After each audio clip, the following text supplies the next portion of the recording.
प्रिय छात्रों, नमस्कार। मैं डॉक्टर अरुण कुमार देशमुख, प्रबंध शास्त्र संस्थान, काशी हिंदू विश्वविद्यालय, वाराणसी से आपके लिए लेकर आए हैं dynamics of business environment and legal framework, अर्थात व्यावसायिक पर्यावरण और कानूनी ढांचे की गतिशीलता। कोर्स के इस पड़ाव पर आज हम जिस बिंदु की चर्चा करने जा रहे हैं वह है मूल रूप से सामाजिक और सांस्कृतिक पहलू का अध्ययन, और उसी क्रम में आज इस अंतिम कड़ी को हम जिस अवधारणा की बात करने जा रहे हैं वह है कॉरपोरेट सोशल रिस्पॉन्सिबिलिटी। किसी भी कंपनी की क्या क्या सामाजिक उत्तरदायित्व हो सकते हैं, होते हैं, और किस तरह से वे इसका निर्वहन करते हैं, इसके क्या वैधानिक प्रावधान हैं, उन सब पहलुओं पर हम आज विशद चर्चा इस व्याख्यान में करने जा रहे हैं। आइए आगे बढ़ते हैं। सबसे पहले समझने का प्रयास करते हैं। 3 शब्दों का यह समुच्चय, जैसा कि आप इस चित्र में देख पा रहे हैं, 3 शब्दों का यह समुच्चय मूल रूप से बनाता है इस अवधारणा को कॉरपोरेट सोशल रिस्पॉन्सिबिलिटी। कॉरपोरेट कहते हैं हम किसी कंपनी को। सोशल, जैसा कि हम सभी जानते हैं कि जिस प्रकार मानव एक सामाजिक प्राणी है, ठीक उसी प्रकार वैधानिक दृष्टि से अगर देखें तो एक कंपनी भी एक सामाजिक प्राणी के रूप में यदि कहा जाए तो इसको अतिशयोक्ति नहीं कहा जा सकता, क्योंकि कंपनीज एक्ट के अनुसार यह एक आर्टिफिशियल पर्सन है। जैसे हम एक बायोलॉजिकल पर्सन है, वैसे ही कंपनी एक आर्टिफिशियल पर्सन है, लेकिन पर्सन दोनों हैं। इस नाते समाज का एक बड़ा हिस्सा जो है वो इन सब से मिलकर बनता है। तो समाज का एक सिटीजन यदि इनको कहा जाए, कॉरपोरेट सिटीजन कहा जाए, तो अतिशयोक्ति नहीं मानना चाहिए। तो यह एक सिटीजन के रूप में कार्य करती है। कंपनी जो एक सिटीजन के रूप में कार्य करती है, सिटीजन के रूप में होने के नाते जिस समाज में ये है, जिस राष्ट्र में ये है, जिस राज्य में है, उसके प्रति उसके कुछ उत्तरदायित्व होते हैं, उसकी कुछ जिम्मेदारियां होती है। तो वही जिम्मेदारियां रिस्पॉन्सिबिलिटी के रूप में, और चूंकि वह समाज का अंग है और वह एक आर्टिफिशियल पर्सन है, तो इन तीनों से मिलकर के जो अवधारणा बनती है वह है कॉरपोरेट सोशल रिस्पॉन्सिबिलिटी। अब प्रश्न ये उठता है कि इसकी चर्चा हम यहाँ पर क्यों कर रहे हैं, सामाजिक और सांस्कृतिक पहलुओं के साथ इसका अध्ययन क्यों कर रहे हैं। जैसा कि हम सभी जानते हैं कि समाज के विकास में उसके जो लोग हैं, उसके जो सिटीजन हैं, उनका बहुत बड़ा योगदान होता है। उस योगदान को देखते हुए हमें ये समझना होता है कि किस तरह से वे अपने दायित्वों का निर्वहन कर रहे हैं, वह निर्धारित करता है कि वह समाज किस तरह से आगे बढ़ेगा। तो कॉरपोरेट सोशल रिस्पॉन्सिबिलिटी को इस तरह से समझा जा सकता है कि यह उत्तरदायित्व है जो कंपनीज अपनी समाज के लिए अनुभव करती है। तो अब प्रश्न ये है कि ऐसे कौन से दायित्व है जिनको कोई कंपनी अपने समाज के प्रति अनुभव करती है और उनके प्रति अपनी संजीदगी प्रकट करती है। तो सबसे पहला प्रश्न यह आता है कि किसी भी व्यवसाय को, किसी भी व्यावसायिक संगठन को अपने समाज के लिए क्यों उत्तरदायी होना चाहिए। तो इसमें सबसे पहला पहलू आता है कि इसमें एक बहुत बड़ी एक वाद विवाद सा हमको देखने को मिलता है, डिबेट देखने को मिलती है अर्थशास्त्रियों के बीच में। एक स्कूल ऑफ थॉट है जो ये कहता है कि किसी भी व्यवसाय का मूल धर्म जो है वह लाभार्जन है, जबकि दूसरा स्कूल ऑफ थॉट है वो ये कहता है कि लाभार्जन करना तो उसका दायित्व है ही, लेकिन लाभार्जन के साथ साथ जिस समाज में वह आगे बढ़ रहा है, फल फूल रहा है, उस समाज के प्रति भी उसके दायित्व बनते हैं और उन दायित्वों का उसको निर्वहन करना चाहिए। तो ये वाद विवाद की स्थिति सतत बनी हुई है इन दो स्कूल ऑफ थॉट्स में, अर्थशास्त्रियों के बीच में, कि क्या करना चाहिए। इनमें 2 मुख्य अर्थशास्त्रियों की बात होती है। एक अर्थशास्त्री है मिल्टन फ्राइडमैन, जो कि कैपिटलिस्टिक स्कूल ऑफ थॉट से आते हैं, पूंजीवादी अर्थव्यवस्था के पक्षधर हैं, जबकि फ्रीमैन एक दूसरे अर्थशास्त्री है जो कहते हैं कि समाजवादी अर्थव्यवस्था के समर्थक प्रतीत होते हैं, जो ये कहते हैं कि हर समाज, हर कंपनी का, कॉरपोरेट का एक सामाजिक दायित्व होना चाहिए और लाभार्जन के साथ साथ उन्हें उन दायित्वों का भी निर्वहन करना चाहिए। तो ये जो 2 मुख्य धाराएं हैं, इन 2 मुख्य धाराओं के डिबेट के फलस्वरूप जिस कॉन्सेप्ट का प्रादुर्भाव हो पाया और जिसको कॉरपोरेट वर्ल्ड ने और शासन व्यवस्था ने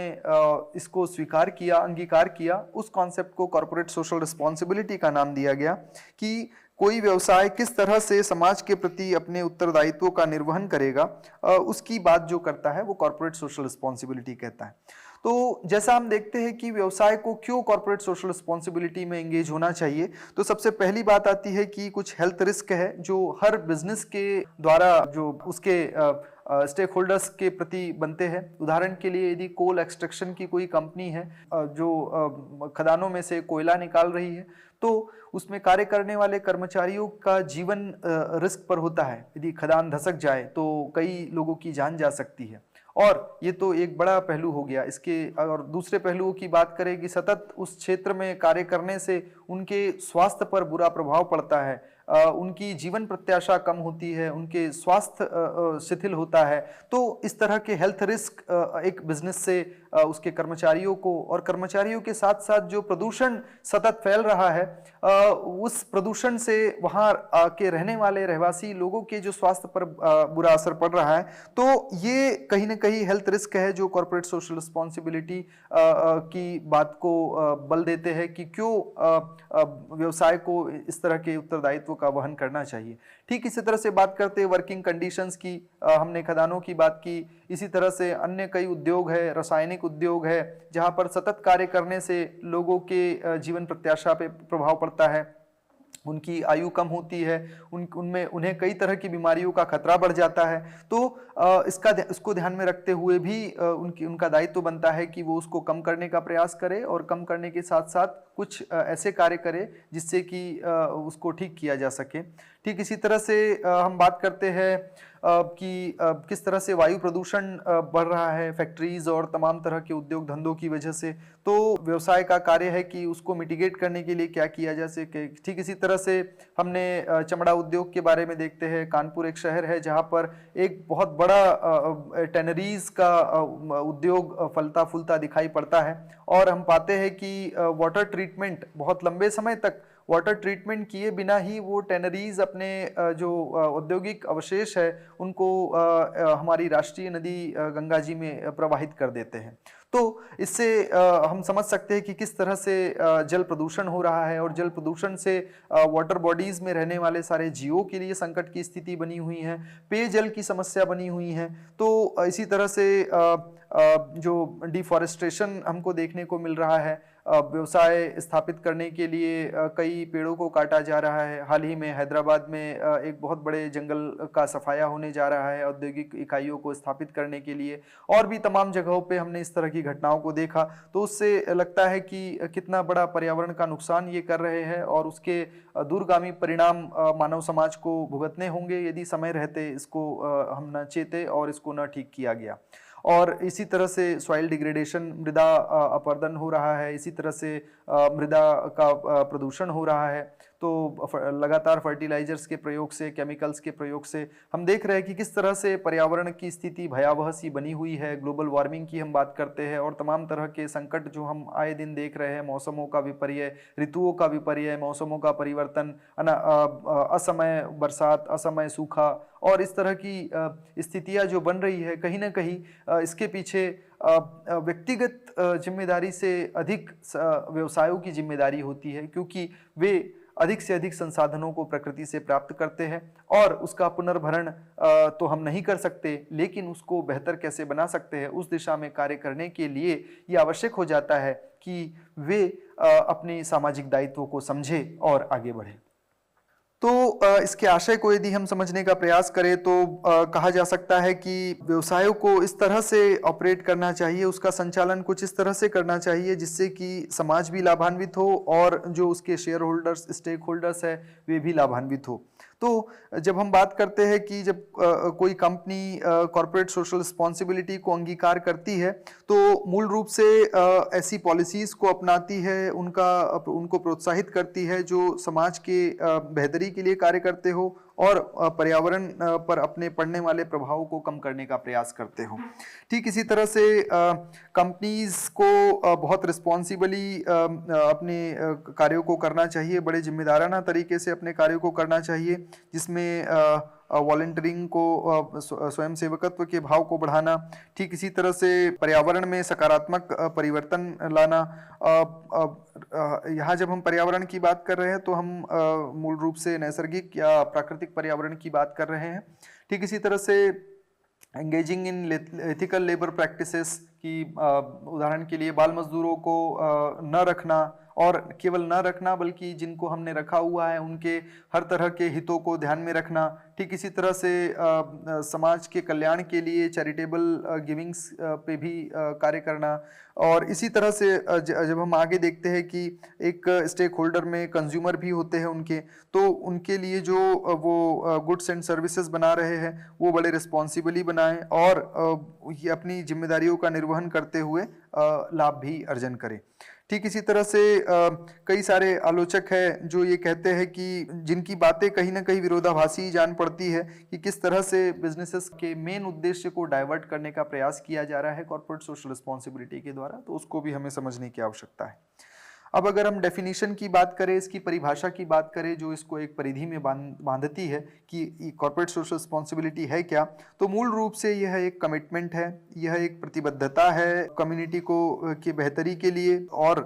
किसके माध्यम से, discretionary business practices and contribution of corporate resources की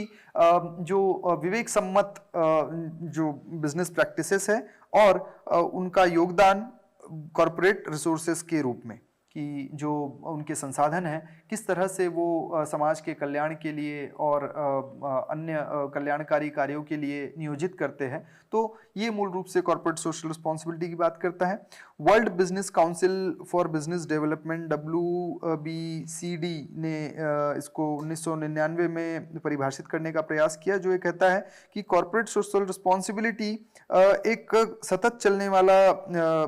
जो उत्तरदायित्व है, जिम्मेदारी है, जो कि इंडस्ट्री को जिसको करना होता है, और वो मूल रूप से इसको कर सकता है मोरली और अपने फिजिकल एडवांसमेंट के साथ, जिससे कि वो वैल्यू ऑफ लाइफ जो उसकी में कार्य लगे हुए लोग हैं उनकी वैल्यू ऑफ लाइफ को बेहतर करे, और उनके ही नहीं उनके परिवारों के की भी बेहतरी पे कार्य करे, और जो वहाँ की लोकल पॉपुलेशन है या सोसाइटी है उसके हितों में भी कार्य करे। तो इस तरह से मुख्य रूप से कुछ पहलू है जिनको यदि कोई कंपनी करती है तो उसको कहा जा सकता है कि एक कॉर्पोरेट सोशल रिस्पॉन्सिबिलिटी के प्रति अपने उत्तरदायित्व, अपने समाज के प्रति अपने उत्तरदायित्वों के प्रति संजीदगी प्रकट करती है। ठीक इसी तरह से अब हम बात करते हैं रिलेवेंस। तो ग्राहकों की कुछ अपेक्षाएं होती है, जैसा हमने कहा स्टेक होल्डर्स। तो स्टेक होल्डर्स की जब हम बात करते हैं तो हर व्यवसाय के कुछ स्टेक होल्डर्स होते हैं, उसमें प्राइमरी स्टेक होल्डर्स होते हैं, सेकेंडरी स्टेक होल्डर्स होते हैं। प्राइमरी स्टेक होल्डर्स वे होते हैं जिनका हित व्यवसाय के निर्णयों से प्रत्यक्ष रूप से प्रभावित होता है, जबकि सेकेंडरी स्टेक होल्डर्स वे होते हैं जिनका हित व्यवसाय के निर्णयों से परोक्ष रूप से प्रभावित होता है। तो उनमें प्रत्यक्ष रूप से प्रभावित होने वालों में सबसे पहले हम रखते हैं कस्टमर्स को। तो उपभोक्ता, कस्टमर्स, कंज्यूमर्स या उपभोक्ता जिनको हम कहते हैं, ग्राहक जिनको हम कहते हैं, उनकी कुछ अपेक्षाएं होती है व्यवसाय से, और सबसे मूलभूत अपेक्षा है कि जो उत्पाद यह व्यवसाय बना रहा है, कंपनी बना रही है, यह उत्पाद अब बहुत रिस्पॉन्सिबली इसको बनाना चाहिए, जो हमारे लिए आवश्यक और हितकर है वही बनाना चाहिए। तो वो एक्सपेक्टेशन अगर मीट कर रही है तो कहीं ना कहीं वो बताती है कि CSR कैसे महत्वपूर्ण है। ठीक इसी तरह से जब ये इन्वेस्टर्स के एक्सपेक्टेशंस को पे खरा उतरने लगता है कि इन्वेस्टर्स का या निवेशकों का मूल ध्यान होता है इस बात पर कि व्यवसाय किस तरह से अपने हितों की रक्षा करते हुए सामाजिक हितों का निर्वहन करेगा, और निर्वहन जितना अच्छे से करेगा उतना ही बेहतरी से वो अपने कार्यों का संचालन कर पाएगा। ठीक इसी तरह से सस्टेनेबल डेवलपमेंट गोल्स जो कि यूनाइटेड नेशंस ने लगभग 150 से अधिक देशों के साथ मिलकर के उसके सिग्नेटरी है, जिन्होंने साथ मिलकर के निर्धारण किया कि हमें वर्ष 2020 तक 17 एसडीजीज है जो सेट किए हैं, जिसमें पर्यावरण से संबंधित, समाज से संबंधित, आर्थिकी से संबंधित विषयों पर अलग अलग गोल बने हुए हैं। उन गोल्स को, उन उद्देश्यों को प्राप्त करने की दिशा में सीएसआर क्या योगदान दे सकता है, तो इसकी एक महती भूमिका है। ठीक इसी तरह से हम बात करते हैं वर्क प्लेस कल्चर और एम्प्लॉय एक्सपेक्टेशन की। तो अपने कर्मचारियों का ध्यान रखते हुए उनकी अपेक्षाओं पर खरा उतरने का प्रयास जब बिजनेस करता है तो वह इसके महत्ता को दर्शाता है। ठीक इसी तरह से जो हम एनवायरमेंटल, सोशल और इकोनॉमिक सस्टेनेबिलिटी किसी भी व्यावसायिक प्रतिष्ठान के इन तीन पहलुओं पे जब हम बात करते हैं तो इकोनॉमिक सस्टेनेबिलिटी प्रॉफिट की बात करता है, सोशल सस्टेनेबिलिटी समाज के प्रति उसके दायित्वों की बात करता है, और एनवायरमेंटल जो है वो बात करता है व्यवसाय के प्रकृति के प्रति या इस धरातल के प्रति, इस धरती के प्रति क्या उसके कर्तव्य है उसकी बात करता है। इस पर्यावरण, प्राकृतिक पर्यावरण के प्रति उसके क्या कर्तव्य है उनकी बात करता है। तो इस तरह से हम पाते हैं कि किस तरह से कॉर्पोरेट सोशल रिस्पॉन्सिबिलिटी की यह अवधारणा नितांत आवश्यक होती हुई प्रतीत होती है। और इसी को ध्यान में रखते हुए भारत सरकार ने वर्ष 2013 में अपने निर्णयों में कहा कि कॉर्पोरेट सोशल रिस्पॉन्सिबिलिटी अब वॉलेंट्री ना होकर के मैंडेटरी होगा। कंपनीज एक्ट का एक महत्वपूर्ण अंग इसको बनाया गया, जिसकी चर्चा हम लोग आने वाले लीगल एनवायरनमेंट में भी करने जाएंगे। इसके एडवांटेजेस की अगर बात करें तो ये कंपनीज की ब्रांड इमेज को, उसकी रेपुटेशन को बेहतर बनाने में मददगार होता है। और ये केवल एक अवधारणा है ऐसा नहीं है, इसको शोध और अनुसंधान में भी यह पाया गया कि किस तरह से कंपनीज की ब्रांड इमेज को यह बेहतर बनाने का प्रयास करता है कॉर्पोरेट सोशल रिस्पॉन्सिबिलिटी। इसी तरह से ये सेल्स को बढ़ाने में, कस्टमर लॉयल्टी को बढ़ाने में, मार्केट शेयर को बढ़ाने में भी काफ़ी लाभप्रद सिद्ध हुआ है। ठीक इसी तरह से कंपनीज के लॉन्ग टर्म सर्वाइवल में भी इसका बड़ा योगदान होता है। उसको एक अच्छी नज़रिए से कस्टमर्स और अन्य स्टेक होल्डर्स देखते हैं, और उसके फलस्वरूप ये होता है कि ग्राहक उसके प्रति अपना रुझान प्रकट करते हैं।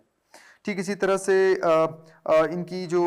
योग्यता है एम्प्लॉयज़, अच्छे एम्प्लॉयज़ को आकर्षित करने में, उनको मोटिवेट करने में और उनको अपने यहाँ पर रोक के रखने में, ताकि वो उनके प्रोडक्टिविटी को बढ़ा सके। ठीक इसी तरह से ईजियर एक्सेस टू फंडिंग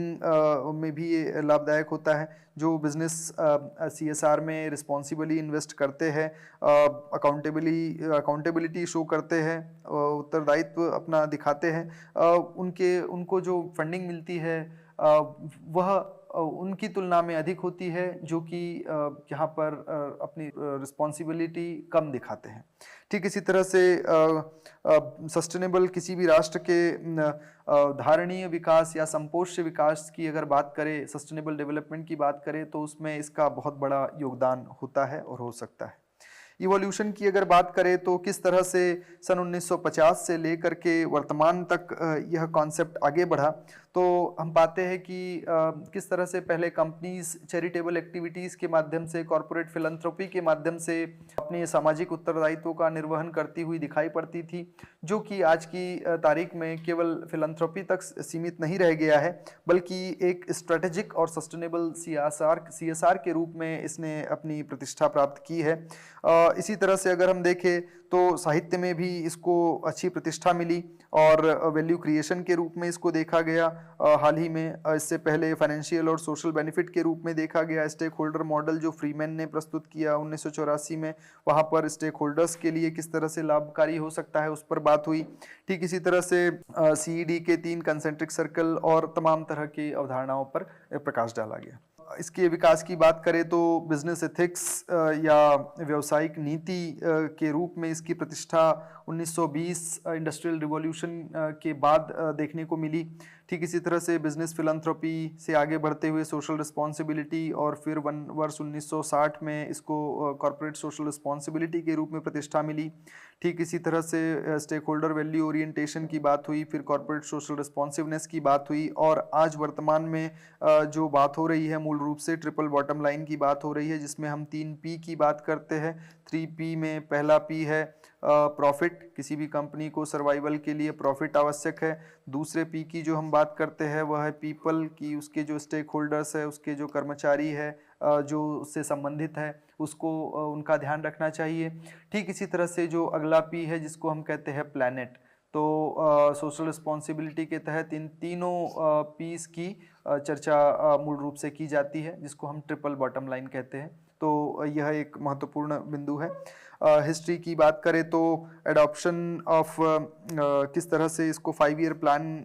से जोड़ा गया, और आज वर्ष 2013-14 में कंपनीज एक्ट आने के बाद, कंपनीज एक्ट में रिवीजन के बाद अंडर सेक्शन 135 इसका एक महत्वपूर्ण अंग बना दिया गया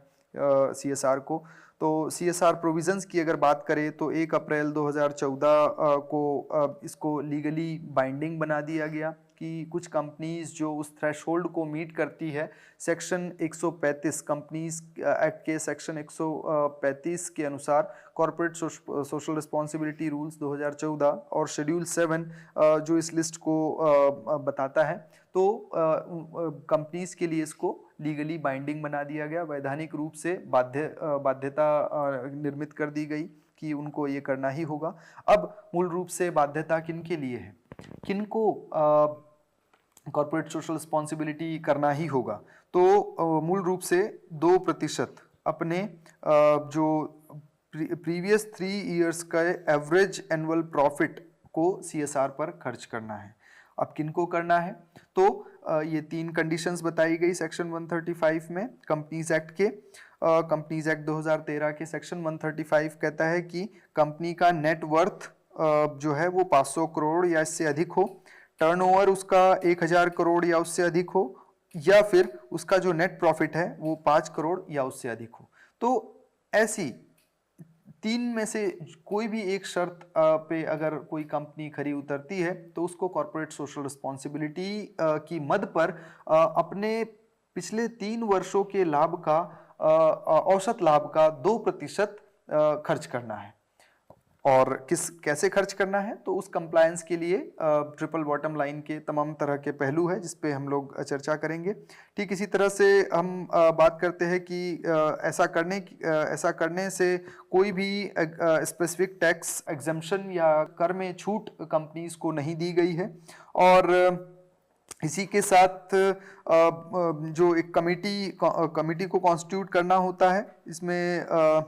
3 या उससे अधिक बोर्ड ऑफ डायरेक्टर्स को लेकर के चलते हैं। ठीक इसी तरह से कंपनीज को अपनी एक CSR पॉलिसी फॉर्मुलेट करनी होती है जो बोर्ड ऑफ डायरेक्टर्स की रिकमेंडेशन पे बनती है। ठीक इसी तरह से CSR एक्टिविटीज़ और उस पर होने वाले खर्च की अगर हम बात करें तो ये उसकी पॉलिसी और रिकमेंडेशन जो बोर्ड ऑफ डायरेक्टर्स ने निर्मित की है वो उसको आगे बढ़ाते हैं। बोर्ड की रिस्पॉन्सिबिलिटी की अगर बात करें तो बोर्ड ऑफ डायरेक्टर्स जो होते हैं उनको जो भी CSR पे वे खर्च करने जा रहे हैं उस पे होने वाले खर्च का डिस्क्लोजर करना होता है, जो कि एक अनिवार्य आवश्यकता है। ठीक इसी तरह से हम आगे बढ़े तो हम पाते हैं कि कंपनीज किस तरह से अपने अनस्पेंट या न खर्च किए जा सके जो राशि है उसको उनको CSR अकाउंट में ट्रांसफ़र करना होता है विद इन 30 डेज, 30 दिनों के अंदर अपने जो वित्तीय वर्ष है उसके डिस्क्लोजर से 30 दिनों के अंदर उनको CSR अकाउंट में ट्रांसफ़र करना होता है। और इसके बाद जो अनस्पेंट अमाउंट बच जाता है जिसको खर्च नहीं किया जा सका है उस वित्तीय वर्ष में, उसको स्पेसिफिक फंड में शेड्यूल 7 की गाइडलाइन के तहत तमाम तरह की गतिविधियों में लगाया जा सकता है, जिसमें क्लीन गंगा फंड है, जिसमें प्राइम मिनिस्टर रिलीफ फंड है, और इस तरह के और भी जो प्रावधान है उसमें विद इन 30 डेज उनको ट्रांसफ़र करना होता है। तो एक है कि वे स्वयं उसको खर्च करें जो निर्धारित गतिविधियां हैं उन पर, या यदि वे नहीं कर सकते हैं तो उनको जो फंड होता है, इन जो निर्धारित फंड है सरकार के द्वारा कानून के द्वारा जो निर्धारित किए गए हैं उसमें उनको ट्रांसफ़र करना होता है। शेड्यूल 7 में लगभग 12 एक्टिविटीज़ की बात की गई है जो प्रायोरिटी एरियाज है जहां पर कॉर्पोरेट सोशल रिस्पॉन्सिबिलिटी के ये जो निर्धारित फंड है इनको खर्च करना है, जिसमें सबसे पहला है और हम विशेष रूप से विशेष ज्ञातव्य हो कि ये जो है वो सस्टेनेबल डेवलपमेंट गोल्स, जो 17 सस्टेनेबल डेवलपमेंट गोल्स है उसको ध्यान में रखते हुए ये 12 गतिविधियां निर्धारित हुई है, जिसमें सबसे पहली है जो हंगर, पॉवर्टी और हेल्थ सैनिटेशन की बात करती है, दूसरी शिक्षा और रोजगार की बात करती है, तीसरी बात करती है जेंडर इक्वालिटी और वुमेन एम्पावरमेंट की, तीसरी एनवायरमेंटल सस्टेनेबिलिटी पे अपना ध्यान आकर्षित करती है। ठीक इसी तरह से prime minister national relief fund और इस तरह के जो अन्य फंड है उस पर प्रकाश डालती है। ठीक इसी तरह से खेलों के प्रचार प्रसार के लिए सरकार ने एक निर्धारण किया हुआ है 6वीं गतिविधि के रूप में। आर्म्ड फोर्सेस के बेहतरी के लिए जो खर्च हो सकता है उन पर खर्च किया जा सकता है। ठीक इसी तरह से कला, संस्कृति और हेरिटेज आदि के इंफ्रास्ट्रक्चर को बेहतर बनाने के लिए भी खर्च किया जा सकता है। ठीक इसी तरह से टेक्नोलॉजी इंक्यूबेटर और जो एकेडमिक इंस्टीट्यूशन है उनको जो फंडिंग दी जाती है शेड्यूल 7 उस पर भी अपना प्रकाश डालता है। ठीक इसी तरह से 10वीं जो एक्टिविटी है वो रूरल डेवलपमेंट की बात करती है, ग्रामीण विकास की बात करती है। जैसा कि सांसद आदर्श ग्राम योजना के तहत हर जिले, हर राज्य में कुछ गांवों का चयन हुआ और सांसदों को उन गांवों को विकसित करने का लक्ष्य दिया गया, तो उसके लिए जो फंडिंग आई वो भी मूल रूप से कॉर्पोरेट सोशल रिस्पॉन्सिबिलिटी से आने वाली एक बड़ी फंडिंग थी और उन्होंने उन गांवों के विकास के लिए जो प्रयास किए जा सकते थे उसके तहत उन्होंने उसको किया, तो रूरल डेवलपमेंट में कार्य हुए। ठीक इसी तरह से स्लम डेवलपमेंट की बात हुई और इसी तरह से डिजास्टर मैनेजमेंट। ऐसी 12 एक्टिविटीज़ पे मूल फोकस सरकार का रहा है कि इन पर कॉर्पोरेट सोशल रिस्पॉन्सिबिलिटी के लिए खर्च किया जाने वाली राशि का नियोजन होना चाहिए। इसी के साथ हम अपनी बात को यहीं पर समाप्त करते हैं और इसमें हमने यह समझने का प्रयास किया मूल रूप से कि किस प्रकार सामाजिक और सांस्कृतिक पहलू व्यवसाय को प्रभावित करते हैं और उसमें कॉर्पोरेट सोशल रिस्पॉन्सिबिलिटी किस तरह से अपनी भागीदारी सुनिश्चित कर सकती है, इस पर हमने इन बिंदुओं पर समझने का उसको प्रयास किया। इसी के साथ हम अपनी बात को समाप्त करते हैं। धैर्यपूर्वक श्रवण के लिए आप सभी का बहुत बहुत धन्यवाद।